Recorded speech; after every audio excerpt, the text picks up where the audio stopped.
اعوذ باللہ السمیع العلیم من الشیطان الرجیم بسم اللہ الرحمن الرحیم انہ من یأت ربہ مجرما فإن له جہنم لا يموت فیہا ولا یحیا ومن یأتہ مؤمنا قد عمل الصالحات فَأُولَئِكَ لَهُمُ الدَّرَجَاتُ الْعُلَىٰ۔ یقینی بات ہے جو اپنے رب کے پاس مجرم بن کر جائے گا اس کا ٹھکانہ جہنم ہے۔ عذاب اتنا سخت ہوگا کہ بندہ زندہ نہیں رہ سکے گا، اور موت ذبح کی جا چکی ہوگی جس وجہ سے وہ مر بھی نہیں سکے گا۔ اور جو اس اللہ کے پاس مومن بن کر جائے گا اس کا ٹھکانہ جنت ہے اور بلند درجات ہیں، اور وہ ان میں ہمیشہ رہے گا جن کے نیچے نہریں جاری ہیں، اور یہ اس آدمی کو بدلہ ملے گا جو گناہوں سے بچ جائے گا۔ رسول اللہ صلی اللہ علیہ وسلم کی حدیث ہے انما الاعمال بالخواتیم۔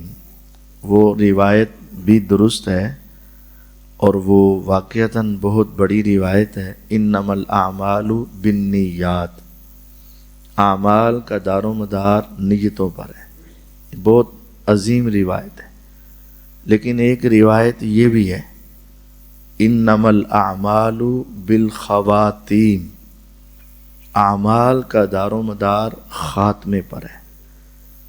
اگر انسان کا خاتمہ اچھا ہوا تو اس انسان کے لیے ہمیشہ کی جنت ہے، اور اگر اس کا خاتمہ اچھا نہ ہوا تو اس کے لیے پھر جہنم کا وعدہ ہے۔ بس اوقات انسان زندگی کے آغاز میں بہت اچھے اعمال کرتا ہے، لیکن آخری وقت میں وہ اعمال اس سے دور ہو جاتے ہیں اور اس کا کوئی گناہ اس پہ غالب آ جاتا ہے جس کی وجہ سے اس کی آخرت برباد ہو جاتی۔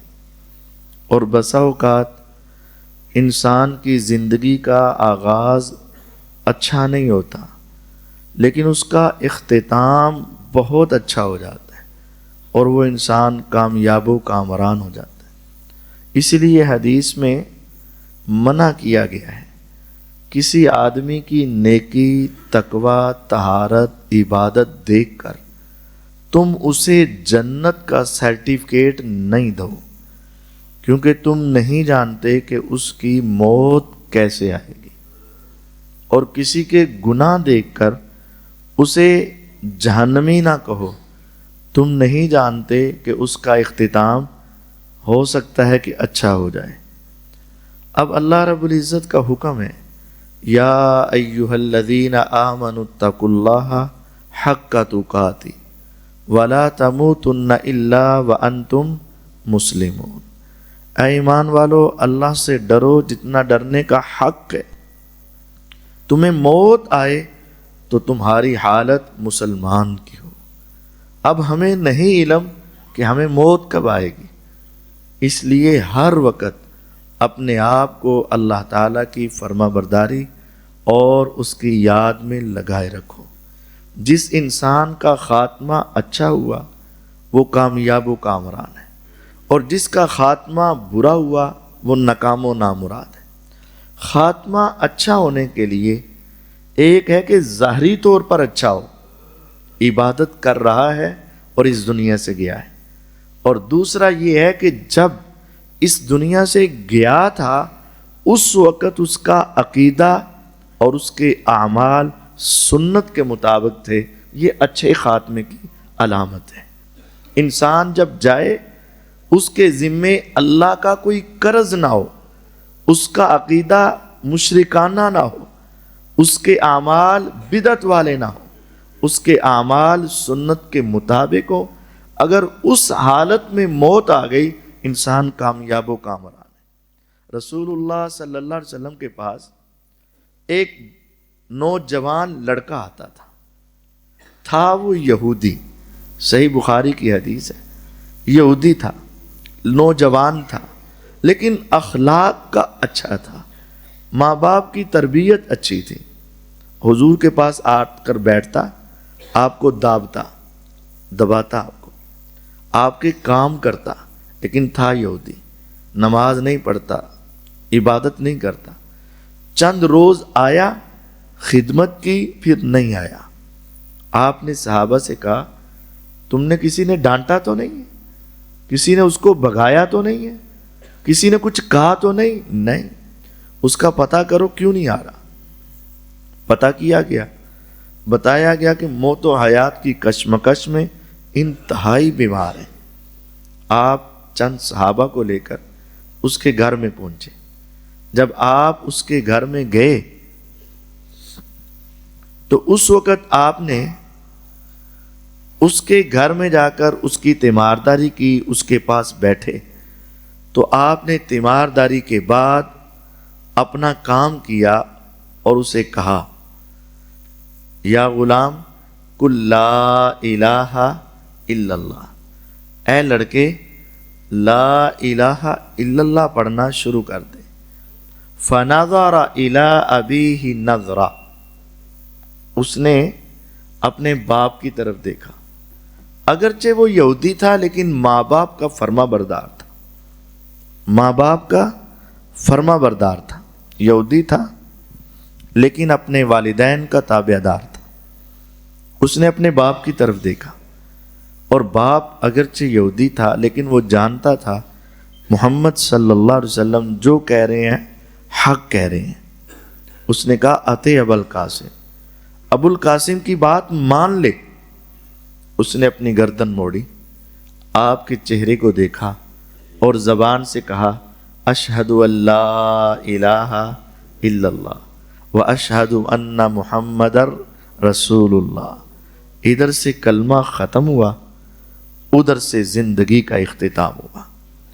حضور علیہ السلام کی خوشی اور غم کے لمحات اکٹھے ہو گئے، آنکھوں سے آنسو جاری ہیں اور زبان سے یہ کلمات ہیں الحمدللہ الذی انقذہ من النار۔ خوشی اس بات کی کہ یہ ہمیشہ کی جہنم سے بچ گیا، غم اس بات کا کہ یہ ہمارے پاس نہ رہا۔ فرمایا ساری تعریفیں اس اللہ کی ہیں جس نے اس بچے کو صرف ایک جملے کی وجہ سے ہمیشہ کی جہنم سے نکال کر ہمیشہ کی جنت کا وارث بنا دیا ہے۔ یہودی کا بیٹا ہے لیکن آخری وقت میں کلمہ پڑھ لیا۔ جانتے تو ہوں گے آپ بھی اسے جس نے 99 قتل کیے تھے، 99 قتل، 99 کا قاتل۔ دل مڑ گیا، خیال آیا غلط کر رہے ہو، تمہیں ایسے نہیں کرنا چاہیے تھا، کیوں جانے لے رہے ہو، 99 قتل کیے تو نے۔ اب دل میں خیال آیا اور اب مسئلہ پوچھنے لگا، اپنے تئیں اپنے اعتبار سے کسی مفتی سے ہی پوچھا ہوگا، لیکن اسے غلطی یہ لگی کہ اس نے صرف پگڑی اور داڑھی دیکھی اور سمجھا کہ جو بھی داڑھی والا ہوتا ہے وہ عالم ہوتا ہے۔ ایسا نہیں ہے، جو بھی ٹوپی اور پگڑی رکھتا ہے وہ سکالر اور مفتی ہوتا ہے، ایسا نہیں ہے۔ آج ہمارے لوگوں کو بھی غلطی لگتی ہے اور سکرین پر بیٹھے ہر آدمی کا فتویٰ اپنے لیے حجت سمجھتے ہیں، اسے بھی غلطی لگی۔ 99 کا قاتل اور ایک آدمی سے پوچھتا ہے رب مجھے قتل کر دے گا، رب مجھے معاف کر دے گا۔ اس نے کہا کیا گناہ کیا؟ کہا 99 قتل کیے۔ اس نے توبہ توبہ توبہ، تیری معافی نہیں۔ اس نے کہا نہیں ہے، اس نے کہا نہیں، اس نے کہا کوئی راستہ تو ہوگا نا، اس نے کہا نہیں تیری معافی نہیں۔ اس نے کہا پکی بات ہے، اس نے کہا پکی بات ہے۔ اس نے کہا اگر 99 پر بھی جہنم میں جانا ہے تو پھر سینچری کیوں نہ کروں؟ اس نے کہا نہیں تو پھر تو بھی نہیں۔ اس نے اسے بھی قتل کر دی۔ اب 100 کا قاتل ہوا، لیکن دل پھر مڑا کہ نہیں تم غلط کر رہے ہو۔ اب اس کو سچے عالم کی دریافت ہوئی اور وہ صحیح مفتی کے پاس، صحیح عالم کے پاس پہنچا اور جا کر کہتا ہے رب تعالیٰ مجھے معاف کر دیں گے؟ اس نے کہا گناہ، کہا 100 کا قتل، 100 بندوں کا قتل۔ اب تصور کریں کتنا بڑا گناہ گار ہوگا، 100 کا قاتل۔ کتنی مائیں بد دعائیں دیتی ہوں گی، کتنے بچے یتیم ہوئے ہوں گے، کتنے باپوں کی کمر جھک گئی ہوگی، اور کتنی عورتوں کے سہاگ اجڑ گئے ہوں گے۔ 100 کا قاتل۔ اس نے کہا ہاں تو اپنے گناہ لے کر آ، رب تیرے سارے ہی معاف کر دے گا۔ اس نے کہا 100 کا قتل ہے؟ اس نے کہا ہاں۔ رب کہتے ہیں وَرَحْمَتِي وَسِعَتْ كُلَّ شَيْءٍ، میری رحمت ہر شے سے وسیع ہے۔ آسمان چھوٹے، زمین چھوٹی، پہاڑ چھوٹے، دریا چھوٹے، سمندر چھوٹے، صحرا چھوٹے، لوح و قلم چھوٹے، زمین و آسمان چھوٹے، میری رحمت ہر شے سے وسیع ہے۔ یا عبادی الذین اسرفوا علی انفسہم لا تقنطوا من رحمت اللہ ان اللہ یغفر الذنوب جميعا۔ تو سارے گناہ لے کر آ، رب تیرے سارے معاف کرے گا۔ لیکن ایک بات ہے، جس محفل اور مجلس میں تو بیٹھتا ہے نا، یہ تمہیں دوبارہ گناہ کی طرف بلائے گی۔ چھوڑ دے ان کو، علاقے سے ہجرت کر، اس علاقے میں آ، نیکوں کی بستی میں رہ، اور یہاں رہ کر اپنے گناہوں کی معافی مانگ، رب تیرے سارے معاف کر دے گا۔ اب یہ یہاں سے نکلا، یہاں پہنچنا ہے، ابھی یہاں 1/4 چوتھا حصہ بھی اس نے کیا۔ ان اجل اللہ اذا جاء لا یؤخر، جب اللہ کا پیغام آ جاتا ہے وہ کبھی ٹالا نہیں جاتا۔ فَإِذَا جَاءَ أَجَلُهُمْ لَا يَسْتَأْخِرُونَ سَاعَةً وَلَا يَسْتَقْدِمُونَ، ایک لمحہ بھی آگے پیچھے نہیں ہوتے۔ آ گیا موت کا پیغام، روح نکال لی گئی۔ جب اس کی روح نکالی گئی، جنت کے فرشتے آئے، جہنم کے فرشتے آئے۔ جنت کے فرشتے کہتے ہیں یہ بندہ ہمارا ہے، اور جہنم کے کہتے ہیں یہ بندہ ہمارا ہے۔ ارے معافی مانگنے کے لیے نکلا تھا، مانگی تو نہیں نا۔ 100 کا قاتل ہے، جہنم کے انگارے ہیں، 100 کا قتل اس کی گردن پر ہے۔ ارے معافی کے لیے نکلا تھا، ارے معافی مانگی تو نہیں نا، ہاتھوں کو اٹھایا تو نہیں، آنکھوں کو برسایا تو نہیں، رب کو منایا تو نہیں، اس کے سامنے گڑ گڑایا تو نہیں، ابھی اس کی معافی تو نہیں۔ فرشتوں کا آپس میں تکرار ہوا۔ ہمیں کس نے بتایا؟ ہمیں اس نے بتایا جس نے کبھی بھی غلط نہیں بتایا، جناب محمد الرسول اللہ صلی اللہ علیہ وسلم۔ اللہ کی وحی سے بتاتے ہیں۔ فرشتوں کا آپس میں تکرار ہوا۔ آسمان سے رب نے ایک فرشتے سے کہا جاؤ جا کے ان کا تصفیہ کرو۔ یا رب میں کیا کروں؟ اگر اس کے گناہ دیکھتا ہوں تو جہنم اس کے اوپر لازم ہے، اور اگر تیری رحمت دیکھتا ہوں تو اس کے کنارہ نظر نہیں آتا۔ تیری رحمت دیکھوں تو جنت کے 8 دروازے کھل جائیں، اس کے کرتوت دیکھوں تو جہنم کے 7 دروازے کھل جائیں۔ مولا تو میں کیا کروں؟ کیا فیصلہ کروں؟ کہا تو کچھ نہ کر، بس ان کو جا کر کہہ دے زمین کی پیمائش کر لو، جدھر زمین کم بندہ ادھر کا۔ اب کم کدھر تھی؟ گناہ کی سرزمین جہاں سے نکلا۔ زیادہ کدھر تھی؟ جدھر جا رہا ہے۔ لیکن اس فرشتے کے زمین پر آنے سے پہلے اس بے جان زمین کو کس نے کہا ذرا تو لمبی ہو جا، ذرا تو سمٹ جا، تم ذرا بڑی ہو جاؤ اور ذرا تم چھوٹی ہو جاؤ؟ کس نے اس بے جان زمین سے کہا؟ وہ صرف ایک رب تھا۔ فرشتہ زمین پہ آیا، پیمائش کی گئی۔ حدیث کے الفاظ ہیں جدھر جا رہا تھا جگہ زیادہ تھی، فاصلہ زیادہ تھا، لیکن ایک بلش ادھر کم نکلا۔ آسمان سے آواز آئی ہم نے اسے بھی معاف کر دیا، اسے بھی معاف۔ میں سوچ رہا تھا یا رب اگر تو نے زمین کو لمبا ہی کرنا تھا تو خوب کر دیتا، اور اس کو سمیٹنا ہی تھا خوب سمیٹ دیتا۔ صرف ایک بلش کیوں؟ صرف ایک بلش کا فاصلہ کیوں؟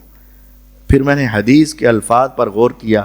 اگر میں صحیح سمجھا تو اللہ کی طرف سے، اگر غلطی لگی تو میری طرف سے، لیکن جب میں نے حدیث کے الفاظ کو دیکھا نا، میں تڑپ گیا، میری ایمانی کیفیت بدل گئی۔ اس حدیث کے الفاظ کیا تھے؟ فناء بصدری، جب چل رہا تھا آخر صحیح نکلا تھا، کل ہی تو بندہ قتل کیا تھا، صحیح نکلا تھا، چل رہا تھا تو اچانک موت آئی، ہمارے اعتبار سے ہارٹ اٹیک ہوگا، لیکن جب اسے موت آنے لگی نا، یہ بنیادی نقطہ ہے، وہ بیٹھنا چاہتا تو بیٹھ جاتا، لیٹنا چاہتا تو لیٹ جاتا، لیکن جب اس کی روح نکل رہی تھی نا تو اس نے اپنے سینے کو آگے کی طرف جھکایا، زور لگایا، اور اس نے کہا یا رب دیکھ لے میں جتنا آ سکتا تھا تیری طرف آ گیا۔ اس نے اپنے سینے کو آگے گرایا۔ اور پھر دوسری حدیث مجھے یاد آئی، رسول اللہ صلی اللہ علیہ وسلم فرماتے ہیں، حدیث قدسی ہے، رب تعالی خود فرماتے ہیں من تقرب الی شبرا تقربت منہ ذراعا ومن تقرب الی ذراعا تقربت منہ باعا ومن اتانی یمشی اتیتہ ہرولا۔ جو میری طرف ایک بلست آئے گا، اس نے سینہ آگے کیا، جو میری طرف ایک بلست آئے گا میں رب ایک زیرہ آؤں گا، جو میری طرف ایک زیرہ آئے گا میں رب ایک با آؤں گا، جو میری طرف پیدل چل کے آئے گا میں رب دوڑ کر اس کی طرف آؤں گا۔ اب میں سوچ رہا تھا وہ پیدل چل کے آ رہا ہوگا، میرا رب دوڑ کر آ رہا ہوگا، اور جب اس نے اپنے سینے کو آگے کی طرف گرایا ہوگا میرے رب نے ایسے اٹھایا ہوگا اور ساتھ فرمایا ہوگا بندے تیرے آنے کی دیر تھی، رب کے ماننے میں دیر نہیں ہے۔ رب تعالیٰ نے اسے بھی معاف کیا۔ جس کی موت حالت ایمان میں ہو گئی وہ انسان کامیاب و کامران، خاتمہ اچھا ہو۔ یہ اچھا خاتمہ کیسے ہوگا، کیا کریں گے تو اچھا خاتمہ ہوگا؟ 4 باتیں بڑے اختصار کے ساتھ آپ کے سامنے رکھتا ہوں۔ پہلی بات، ہمارے پاس دعا سے بڑا ہتھیار کوئی نہیں، دعا سے بڑی چیز کوئی نہیں۔ اپنے آپ کو دعاؤں پر لگاؤ، جہاں دنیا مانگتے ہو مانگو، گھر مانگتے ہو، اولاد مانگتے ہو، صحت مانگتے ہو، پیسہ مانگتے ہو، گاڑی مانگتے ہو، سب مانگو، لیکن ان سب سے بڑھ کر اللہ سے حسن خاتمہ مانگو۔ ربنا لا تزغ قلوبنا بعد اذ ہدیتنا، مولا تو نے ہدایت دے دی، تو چاہتا تو ہندوؤں کے گھروں میں پیدا کرتا، تو چاہتا تو سکھوں کے گھروں میں پیدا کرتا، یہ تیرا فضل اور کرم ہے، تو نے مسلمان کے گھر میں پیدا کیا، عقیدہ توحید دیا، مسجد میں آنے کا موقع دیا۔ اللہ یہ تیرا میرے اوپر رحم اور فضل ہے، کروڑوں انسانوں اربوں انسانوں میں سے تو نے مجھے چن کر ایسا خالص بنایا۔ ربنا لا تزغ قلوبنا بعد اذ ہدیتنا وہب لنا من لدنک رحمہ انک انت الوہاب۔ یہ دعا کرو۔ اور ہمارے نبی محمد صلی اللہ علیہ وسلم کثرت کے ساتھ یہ دعا کرتے، یا مقلب القلوب ثبت قلبی علی دینک، یا مصرف القلوب صرف قلبی علی طاعتک۔ اے دلوں کو پھیرنے والے اللہ، میرے دل کو اپنے دین پر ثابت رکھنا۔ کسی نے پوچھا اے ام سلمہ رضی اللہ تعالی عنہ، حضور جب آپ کے پاس گھر میں ہوتے تو کثرت سے کیا دعا کرتے؟ انہوں نے کہا یہی دعا کرتے، اے دلوں کو پھیرنے والے اللہ، میرے دل کو اپنے دین پہ قائم رکھنا۔ انس رضی اللہ عنہ فرماتے ہیں میں نے حضور سے سنا کثرت سے یہ دعا، میں نے کہا آقا ہم آپ پر ایمان لائے، ہم نے آپ کی رسالت کو مانا اور آپ کی خاطر دنیا سے منہ موڑا، لوگوں سے تعلق توڑا، آپ کی خاطر ہر چیز کی قربانی دے کر آپ کے ساتھ جڑ گئے، کیا ابھی بھی ہمارے اوپر آپ کو شک ہے؟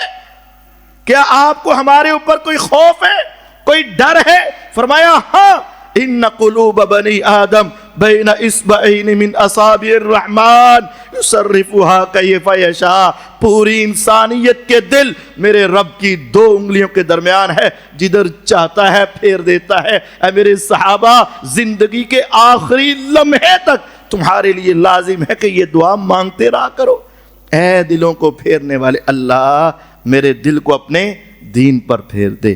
دنیا میں 2 ہی عہدے ہیں، دین کے اعتبار سے، دنیا کے اعتبار سے۔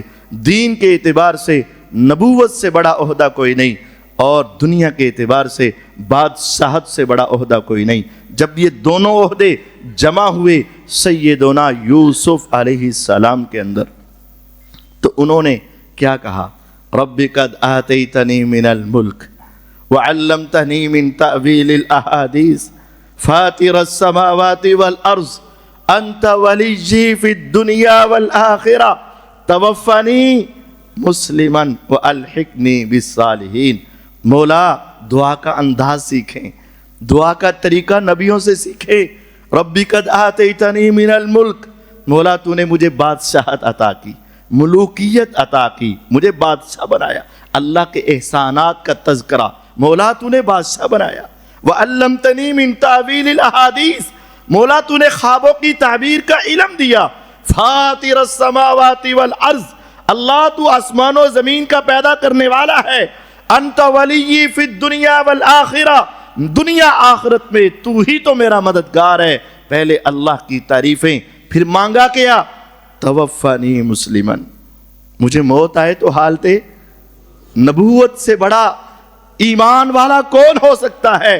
نبی اللہ سے یہ دعا کر رہے ہیں، توفنی مسلمہ، مولا اب مجھے دنیا نہیں چاہیے، بادشاہت مل گئی، عہدہ مل گیا، سرداری مل گئی اور نبوت مل گئی، اب ایک ہی تمنا ہے، ایک ہی آرزو ہے، توفنی مسلمہ، میری روح نکلے تو حالت اسلام کی ہو، وَأَلْحِقْنِي بِالصَّالِحِينَ، اور اے اللہ میری روح کو نیک لوگوں کے ساتھ ملا دینا۔ یہ دعا کرو۔ ان سے بھی بڑے سیدنا سلیمان علیہ السلام، ہواؤں پہ کنٹرول، جنات پہ اختیار، انسانوں پہ حکومت، پرندوں کے اوپر پوری حکومت، ساری دنیا پر حکومت، بادشاہت ہے اور نبوت بھی ہے، اور وہ بھی اپنے رب سے کیا کہتے ہیں؟ رب اوزعنی ان اشکر نعمتک التی انعمت علی وعلی والدی وان اعمل صالحا ترضا وَأَدْخِلْنِي بِرَحْمَتِكَ فِي عِبَادِكَ الصَّالِحِينَ، مولا مجھے توفیق دے میں تیری نعمتوں کا شکر ادا کروں جو تو نے میرے اوپر کی، میرے والدین پر کی، مجھے توفیق دے میں عمل صالح کروں جن سے تو راضی ہو جائے، اور جب میری موت آئے اللہ مجھے نیک لوگوں کے اندر شامل کر دینا۔ انبیاء اللہ سے یہ دعا کر رہے ہیں۔ کیا نبیوں کی وفات کے بارے میں شک ہے؟ اللہ کی قسم نہیں، وہ تو آئے ہی اس لیے ہیں کہ دنیا کو ہدایت کا راستہ دکھائیں، جہنم سے نکال کر جنت کی طرف لے کر آئیں، اندھیروں سے نکال کر روشنی کی طرف لے کر آئیں، اور گمراہیوں سے نکال کر ہدایت کے راستے پہ چلائیں۔ لیکن وہ بھی اللہ سے یہ دعا مانگ کر ہمیں سبق دے رہے ہیں کہ اپنی عبادت پہ تکبر نہ کرنا، اس رب سے دعا مانگتے رہنا تاکہ تمہارا خاتمہ اچھا ہو جائے۔ اور ایک دعا یہ بھی ہے، اللہم ارزقنی شہادتا فی سبیلک واجعل موتی فی بلد رسولک۔ خلیفہ ثانی سیدنا عمر رضی اللہ عنہ دعا مانگتے ہیں، لوگ دعا سنتے ہیں، اے اللہ تیرے راستے میں شہادت کا طلبگار ہوں، لیکن ایک تمنا یہ ہے علاقہ تیرے پیغمبر کا شہر ہو اور موت میری شہادت کی موت ہو۔ کئی مرتبہ نبوت کی زبان سے جنت کی ضمانت پانے کے باوجود دعا مانگ رہے ہیں، اللہ موت آئے تو حالت ایمان میں شہادت کی آئے، علاقہ تیرے پیغمبر کا شہر ہو۔ کہنے والے کہتے ہیں اے عمر رضی اللہ عنہ تیری دو باتوں میں تضاد ہے، اگر تم شہادت کی موت مانگتے ہو تو جاؤ سرحدوں پر، جاؤ دشمن کے سامنے لڑو، جاؤ ان کے سامنے ٹکراؤ، اگر شہادت لینی ہے تو مدینے میں کیسے آئے گی؟ آپ کا تو نام سن کر کیسر و کسرا میں لرزہ برپا ہو جاتا ہے، اور آپ کا نام سن کر دشمن کانپتا ہے، اور آپ شہادت چاہتے ہیں اور چاہتے بھی مدینے میں ہے، کیسے ملے گی؟ کہا جس سے مانگ رہا ہوں وہ اسباب کا محتاج نہیں ہے، وہ علی کل شیء قدیر ہے، فعال لما یرید ہے، ناممکن کو ممکن بنانے پر قادر ہے۔ پھر ایسا ہوا نا، دعائیں قبول ہوئی نا۔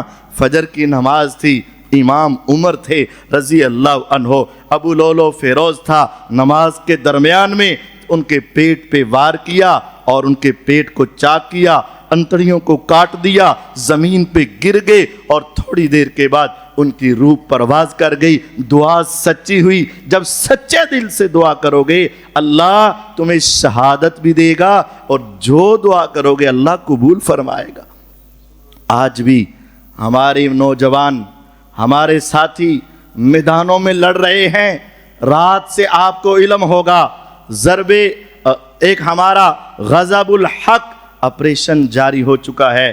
وہ لوگ جو یہودیوں کے ہاتھوں میں کھیلنے والے، نیتن یاہو سے جا کر ملاقات کرنے والے، مودی کے ساتھ پینگے ڈالنے والے، ان کافروں کے ساتھ محبت کرنے والے، اور پاکستان کے اندر ابو لولو فیروز کی سنت پر عمل کرنے والے، ابو لولو فیروز نے بھی مسجد میں عمر رضی اللہ عنہ کو شہید کیا تھا، اور آج مسجد کے اندر بم دھماکے اور حملے کرنے والے افراد آج بھی پاکستان کی فوج سے مارکا آ رہا ہے۔ ہم دعا کرتے ہیں اللہ ملک پاکستان کی حفاظت فرما، اہل اسلام کی حفاظت فرما، ہمارے جوانوں کی شہادتیں قبول فرما۔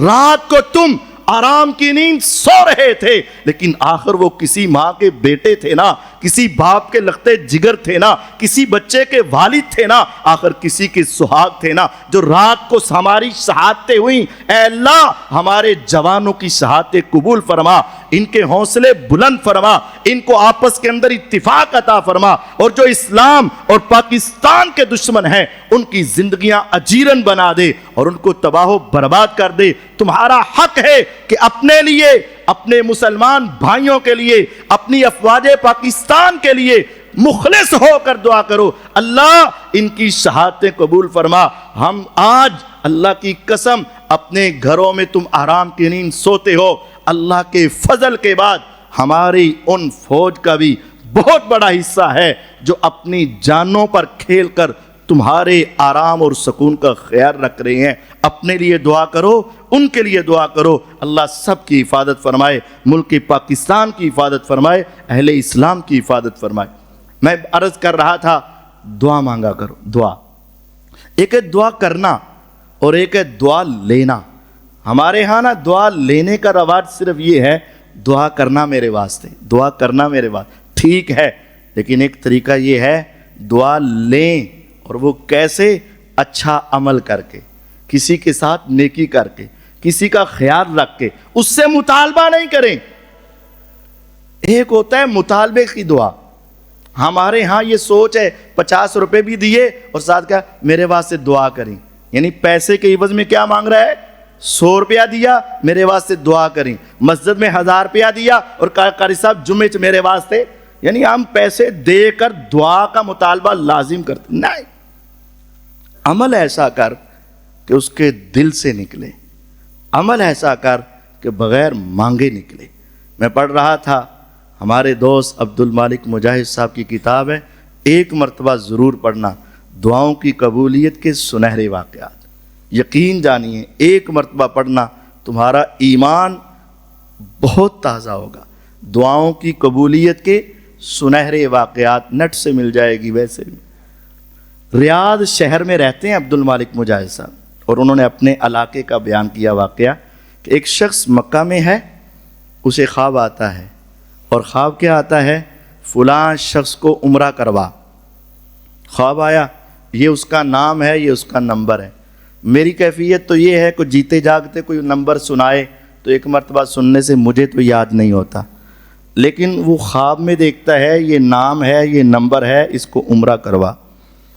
صبح ہوئی، کاروبار میں مصروف ہوا، بھول گیا۔ چند دن گزرے، پھر کہا تمہیں کہا اس کو عمرہ کروا، پھر بھول گیا۔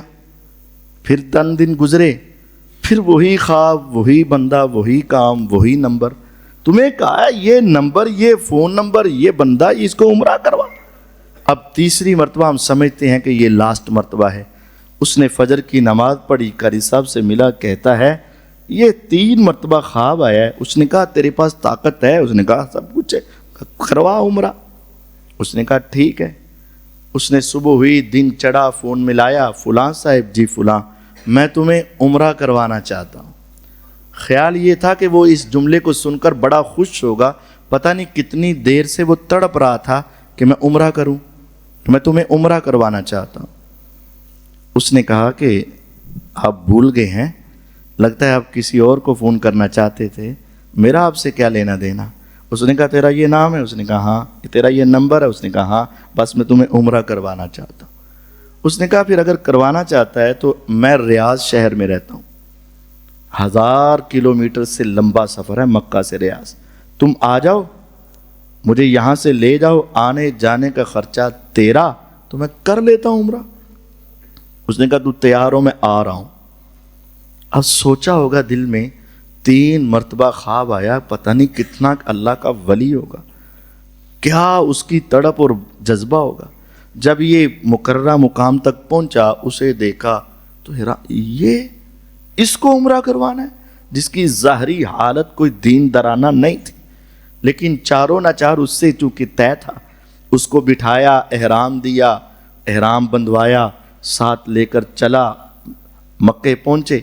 بندہ مومن جب پہلی مرتبہ وہاں پہنچتا ہے نا، آنکھیں برس جاتی ہیں، دل لرز جاتا ہے، اے اللہ سب کو حج عمرے کی سعادت عطا فرما۔ ایمانی کیفیت بدل جاتی ہے، یا رب کہاں میں اور کہاں تیرا گھر، کہاں میں اور یہ بیت اللہ۔ انسان کی عجیب کیفیت، روحانیت آ جاتی، لیکن وہ کہتا ہے میں نے اسے دیکھا، اس کو کوئی محبت نہیں، کوئی لگن نہیں، میں داخل ہوا تو یہ داخل ہوا، میں نے طواف کیا تو اس نے طواف کیا، نہ آنکھیں برسیں، نہ زبان ہلی، نہ دل کپ کپایا، نہ کوئی محبت اور جوش کا جذبہ نظر آیا، کچھ نظر نہیں آیا۔ میں نے چکر لگائے تو اس نے لگائے، میں صفا مروہ پہ گیا تو یہ چلا گیا۔ اب مجھے اس سے ٹینشن ہونے لگی، یار اتنا لمبا سفر اور یہاں تک لایا اور اس کو محبت ہی نہیں ہے۔ اسے کیا پتا تھا، اس کے دل کا زنگ اتر رہا تھا، اس کے گناہ ابھی معاف ہو رہے تھے، اس کا دل ابھی جاگنے والا تھا۔ اب کہتے ہیں میں نے عمرہ کیا، اس نے عمرہ کیا، بال کٹوائے، اس نے کٹوائے، میں نے کہا واپس چلیں، اس نے کہا چلیں۔ تو جب ہم نکلنے لگے نا، اب عمرے کے بعد اس کے سارے گناہ معاف ہو چکے تھے، دل میں ایمان کی شمع روشن ہو چکی تھی، بیت اللہ کی محبت کھینچنے لگی۔ تو مجھے کہنے لگا اگر اجازت ہو تو 2 رکعت نفل پڑھ کے پھر چلے جائیں۔ میں حیران ہوا، ارے تیرے دل میں محبت ہے؟ تو میں نے کہا پڑھ لے۔ اس نے کہا میں اندر جا کے پڑھ لوں؟ میں نے کہا پڑھ لے۔ وہ اندر گیا اور سیڑھیاں نیچے اترا اور مطاف میں گیا، تو میں بیٹھ گیا کہ جلدی سے 2 رکعتیں پڑھے گا تو جان چھوٹے گی اس سے۔ لیکن اب کیا تھا، اب زندگی بدل گئی تھی، اب گناہ معاف ہو چکے تھے، اب دل پاک اور صاف ہو چکا تھا، اب رب سے تعلق جڑنے لگا تھا۔ اس نے قیام کیا تو لمبا قیام، رکوع کیا تو لمبا رکوع، سجدہ کیا تو لمبا اور لمبا اور لمبا اور لمبا۔ مجھے تشویش ہوئی، میں نے قریب جا کر اس کو ہلا کر دیکھا تو اس کی روح پرواز کر چکی تھی۔ اب میں حیران ہوا، مولا یہ کون ہے جسے تو 3 روز خوابوں میں دکھاتا رہا؟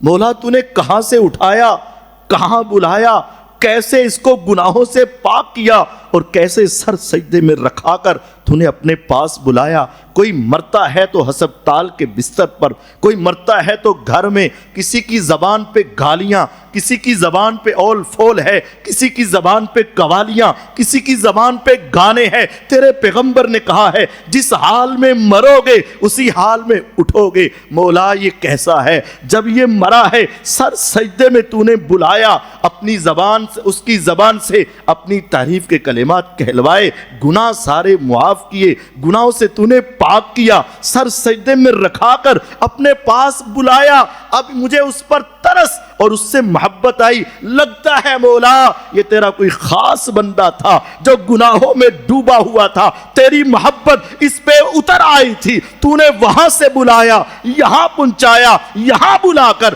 گناہوں کو صاف کیا، طواف اور عمرے کروا کر، اور پھر اس کو سر سجدے میں رکھا کر اپنے پاس بلا لیا۔ لگتا ہے یہ تیرا کوئی خاص بندہ تھا۔ اور پھر لاکھوں لوگوں نے اس کی نماز جنازہ حرم میں ادا کی، غسل دیا گیا، کفن دیا گیا، نماز پڑھی گئی۔ پھر کہتا ہے میں انتظامیہ کے پاس گیا، میں نے کہا میرا اس سے وعدہ تھا میں تمہیں لے کر آؤں گا اور واپس چھوڑ کر جاؤں گا، زندہ مردہ کی بات نہیں، میت میرے حوالے کر دو، میں اپنے وعدے کو پورا کرنا چاہتا ہوں۔ میں نے میت کو لیا، ان کے گھر میں چھوڑا، وہاں دوبارہ جنازہ ہوا، دفن کر دیا گیا۔ لیکن اب میرا ذہن ہے اس سے ہٹتا نہیں، میری سوچ ہے اسی پر اٹکی ہے۔ ارے وہ کون تھا، وہ کون تھا، وہ کون تھا جو رب کا اتنا پیارا تھا کہ مولا اس کو اپنے گھر میں بلائے، سر سجدے میں رکھوائے، تعریف کے کلمے کہلوائے، گناہوں سے پاک کرے، لاکھوں لوگوں سے اس کا جنازہ پڑھائے۔ آخر کچھ تو تھا نا۔ 3 دن بڑی مشکل سے گزارے، کہتے میں نے پھر اسی نمبر پہ کال ملائی، اپنا تعارف کروایا، گھر والی نے فون اٹھایا، میں نے کہا بہنا صرف ایک بات بتا دے، اس کی نیکی کیا تھی، یہ بندہ کرتا کیا تھا، میرے رب کو یہ اتنا پسند کیوں آیا؟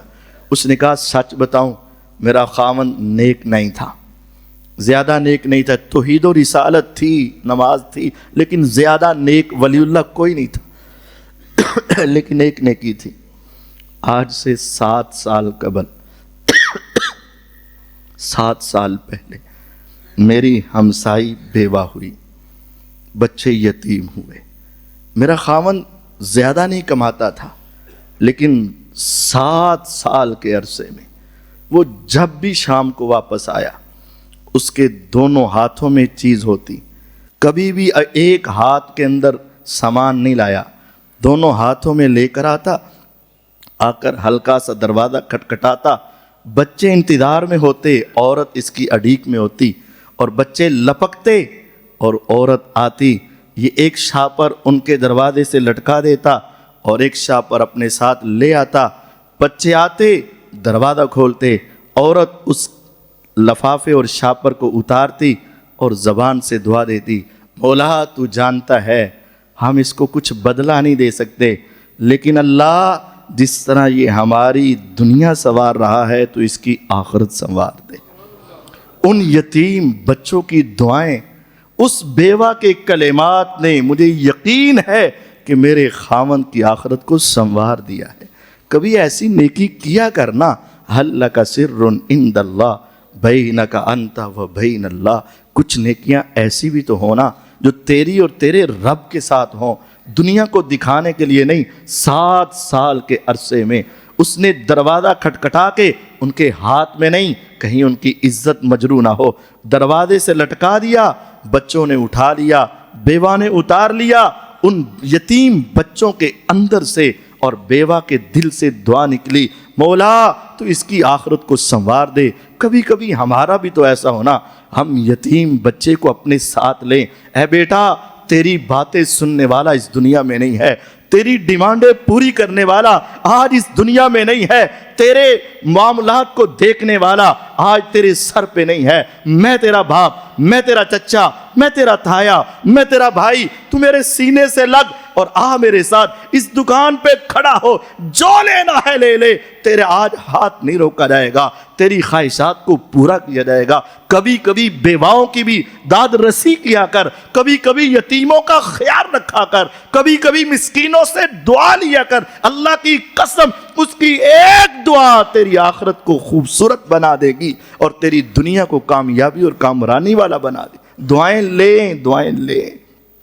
تیسری بات یہ ہے کہ اپنے آپ کو نیکی کے کاموں میں لگائے رکھو، ہر وقت اپنی زبان سے اچھے جملے بولو، لا الہ الا اللہ، لا الہ الا اللہ، لا الہ الا اللہ، سبحان اللہ، الحمدللہ، اللہ اکبر۔ جو کلمات تم کثرت سے بولو گے، ایک وقت آئے گا، یقین جانیے رات کو تم سوئے ہوگے، اچانک آنکھ کھلے گی، وہی کلمہ تمہاری زبان پہ جاری ہوگا جو کثرت سے تم پڑھتے ہوگے، اور اگر تمہارے اوپر بے ہوشی بھی آ گئی تو وہی کلمہ تیری زبان پہ ہوگا جو تم کثرت سے پڑھتے ہوگے۔ جس چیز کے ساتھ تمہیں محبت ہو جائے وہ اپنی زبان پہ جاری رکھو، ایک وقت آئے گا جب موت و حیات کی کشمکش ہوگی، اس وقت بھی تمہاری زبان پہ وہی جاری ہوگا جو تم نے ساری زندگی بولا ہوا ہوگا۔ ہمارے استاد ہمیں حدیث پڑھا رہے تھے تو ہمیں یہ واقعہ سنا رہے تھے، گجرانوالے کا ایک لڑکا، ایک آدمی، غلط نہیں ہے، رزق حلال کماتا تھا، وہ کیا چارہ بیچتا تھا، پٹھے بیچتا تھا، اور وہ یہی کہتا رہتا تھا گٹھا 2 روپے، گٹھا 2 روپے، گٹھا 2 روپے، رزق حلال کماتا تھا نا، لیکن ہر وقت اس کی زبان پر یہی رہتا تھا، اور جب اس کی موت کا وقت آیا لوگ اسے کہہ رہے تھے کلمہ پڑھ، اور وہ اس وقت بھی کہہ رہا تھا گٹھا 2 روپے، گٹھا 2 روپے۔ جو تم زندگی میں کثرت سے بولو گے نا وہ تمہاری موت کے وقت تمہیں یاد آئے گا۔ ایک بہت بڑے عظیم محدث امام ابو زرع الرازی رحمۃ اللہ علیہ، ابو زرع جان کنی کا عالم ہے، شاگرد پاس بیٹھے ہیں، محمد بن مسلم بھی ہیں، ابن وارا بھی ہیں، ابو حاتم رازی بھی ہیں، منذر بن شازان بھی ہیں، کبار علماء بیٹھے، بہت بڑے محدث، بڑے بڑے محدثین ان کے شاگرد ہیں پاس بیٹھے۔ اب وہ سوچ رہے ہیں، حدیث ہے مردے کو، میت کو جو فوت ہونے والا ہے، لا الہ الا اللہ کی تلقین کرو۔ ایک شاگرد کہتا ہے تم استاد جی کو کہو، دوسرا کہتا ہے روب اتنا ہے کہ میں کہہ نہیں سکتا کہ تم پڑھو۔ اب وہ کہتے ہیں کیا کریں؟ کہتے ہیں پھر ایسی حدیث پڑھتے ہیں جس کے اندر لا الہ الا اللہ آئے گا، لیکن ہم پڑھنا شروع کریں گے اور جان بوجھ کے رک جائیں گے جیسے ہمیں نہیں آ رہی۔ اللہ کی قسم میں نے اپنی آنکھوں سے سیر و اعلام النبلاء میں یہ واقعہ پڑھا ہے۔ محدث اپنی جان کنی کے عالم میں لیٹے ہوئے ہیں، پاس شاگرد بیٹھے ہیں، تو مسلم محمد بن مسلم کہتے ہیں میں ایک حدیث پڑھتا ہوں، میں درمیان میں رک جاؤں گا۔ انہوں نے کہا حدثنا ضحاک بن مخلد، ضحاک بن مخلد عن عبد الحمید بن جعفر عن صالح بن ابی سند 3 بندے پڑھ کے نا رک گئے جان بوجھ کر جیسے مجھے نہیں آ رہا۔ دوسرے نے کہا میں پڑھتا ہوں، اس نے کہا حدثنا ابو عاصم قال حدثنا عبد الحمید بن جعفر عن صالح بن ابی جان بوجھ کر رک گئے جیسے مجھے یہ سند نہیں آ رہی۔ تیسرے نے تیسری سند پڑھی، ابو حاتم الرازی کہتے ہیں حدثنا بندار قال حدثنا ابو عاصم عن صالح بن ابی جب تیسرے نے بھی صالح پر آ کر رک دیا نا، اللہ کی قسم وہ محدث موت و حیات کی کشمکش میں کہتے ہیں اجلسونی، مجھے اٹھا کے بٹھاؤ۔ سب سے آخر میں انسان کے کان بند ہوتے ہیں، جب آپ سوتے ہیں نا آنکھیں بند ہوتی ہیں لیکن کانوں میں کچھ سنائی دے رہا ہوتا ہے، موت و حیات کی کشمکش ہے۔ 3 شاگردوں کی سندیں سنی نہیں آ رہی، کہا اجلسونی، مجھے بٹھاؤ۔ انہوں نے پکڑا اور بٹھایا اور کہا مجھ سے سنو حدیث۔ حدثنا بندار قال حدثنا ابو عاصم عن عبد الحمید بن جعفر عن صالح بن ابی عریب عن کثیر بن مرہ عن معاذ بن جبل رضی اللہ تعالی عنہ قال قال رسول اللہ صلی اللہ علیہ وسلم من کان آخر کلامہ لا الہ الا اللہ۔ جب الا اللہ کی ہاں نکلی امام صاحب کی روح پرواز ہو گئی۔ اور حدیث کے اگلے لفظ ہیں دخل الجنہ، جس کا آخری کلام لا الہ الا اللہ ہوا، آدھی حدیث سنائی اور ہمیں یقین ہے کہ اگلی آدھی حدیث پر عمل کر کے دکھا دیا۔ دین سے محبت تھی، ساری زندگی حدیث پڑھتے پڑھاتے رہے، رب نے آخری وقت میں بھی وہ حدیث ان کی زبانوں پہ جاری فرما دی۔ اور آخری بات یہ ہے اپنے آپ کو گناہوں سے ہر وقت بچا کر رکھو۔ یہ جو سوچ ہے نا ابھی بڑی زندگی باقی ہے، بڑا ہوں گا تو رکھ لوں گا داڑھی، بڑا ہوں گا تو پڑھ لوں گا نمازیں، ابھی ریٹائرمنٹ کی میری 2 سالہ ابھی وقت باقی ہے، اس کے بعد میری نمازیں پکی ہیں، اس کے بعد میرے روزے پکے ہیں، اس کے بعد میری زندگی دیندار ہو جائے گی۔ نہیں، جو وقت بھی ہے اپنے آپ کو گناہوں سے بچا دو۔ وقت کے بہت بڑے محدث نذیر حسین محدث دہلوی رحمت اللہ علیہ، پورا عرب اور یہ پورا عجم، اس ہندوستان، پاکستان، افغانستان میں سب سے بڑے محدث جن کی حدیث کی سند چلتی تھی، ان کا نام نذیر حسین محدث دہلوی تھا۔ جامعہ رحمانیہ تھا دہلی کے علاقے میں، اس کے یہ شیخ الحدیث تھے۔ حدیث کی سند ان کے ذریعے سے محمد الرسول اللہ صلی اللہ علیہ وسلم تک پہنچتی ہے۔ آج کیا ہے، وہ استاد ایک نوجوان لڑکے کا جنازہ پڑھا رہے ہیں، اور اس نوجوان لڑکے کا جنازہ پڑھایا، پورے علاقے میں خوشبو ہے، ہر کوئی پریشان اور حیران ہے یہ خوشبو کہاں سے یہ خوشبو کہاں سے آ رہی۔ جنازہ تو ہو گیا، لوگ آئے، استاد گرامی قدر بڑے بڑے علماء کے جنازے ہم نے پڑھے، بڑے بڑے علماء کے جنازے ہم نے پڑھے، بڑے بڑے اولیاء کے جنازے ہم نے پڑھے، لیکن ایسی سی خوشبو ہم نے کبھی نہیں سنگی، ایسی سی عجیب روحانیت ہمیں کیسے کبھی محسوس نہیں ہوئی؟ یہ 16-17 سال کا لڑکا آخر یہ کون تھا؟ آخر اس کی نیکی کیا تھی کہ آج اس کی میت سے ایسی خوشبوئیں پھوٹے کہ پورا علاقہ اس خوشبو سے معطر ہو جائے؟ جب لوگوں کا اصرار بڑھا تو استاد گرامی قدر نے اس کا واقعہ سنایا۔ اس دور میں مساجد اور مدارس میں جو طلبہ پڑھتے تھے ان کے لیے کھانے کا انتظام نہیں ہوتا تھا، لوگوں کے گھروں سے کھانا اکٹھا کیا جاتا تھا۔ ایک گھر سے ایک کھانا، دوسرے گھر سے دوسرے کا کھانا، تیسرے گھر سے تیسرے کھانا، ہر بندہ اپنے اپنے کھانا لوگوں کے گھروں سے لے کر آتا روزانہ۔ تو کہنے لگے استاد صاحب یہ نوجوان لڑکا اپنے حصے کا کھانا ایک گھر سے لینے جاتا تھا اور وہاں کی نوجوان لڑکی کی نظر اس پہ خراب ہو گئی۔ ایک روز موقع ایسا آیا کہ اس کے گھر والے موجود نہیں ہیں اور یہ نوجوان لڑکا وہاں اپنا کھانا لینے گیا تو اس نے کہا اندر آ کے پکڑ لو، اور یہ اندر گیا تو اس نے دروازے بند کر دیے۔ وغلقت الابواب، سیدنا یوسف علیہ السلام جیسا منظر پیش آیا اور اس کا کردار بھی یوسف علیہ السلام جیسا ہی رہا، لیکن وہ نبی نہیں تھے، دروازے نہیں کھل سکے۔ عورت نے برائی کی دعوت دی، اس نے کہا میں تو قرآن اور حدیث پڑھنے آیا ہوں، اس کام کرنے کے لیے تو نہیں آیا۔